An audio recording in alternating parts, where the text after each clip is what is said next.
श्रीचक्रराजमङ्गलम्।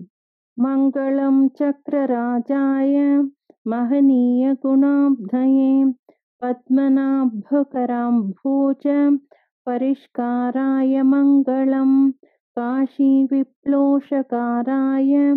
कल्याणगुणशालिने मालिप्रमथनायास्तु महाधीराय मङ्गलं गजेन्द्रार्तिहरायास्तु राहद्वेदान्तकारिणे दीनाधीशतिरोधान कर्त्रे दीप्ताय मङ्गलं चित्राकारस्वचाराय चित्तनिर्वृतिकारिणे नरकासुरसंहर्त्रे नानारूपाय मङ्गलं चण्डास्त्राञ्चितदोर्दण्ड खण्डितामरशत्रवे चामीकरनिभङ्गाय चारुनेत्राय मङ्गलं चैत्यासुरशिरोहर्त्रे चन्द्राह्लादकराय ते श्रीमते चक्रराजाय श्रुतार्तिघ्नाय मङ्गलं।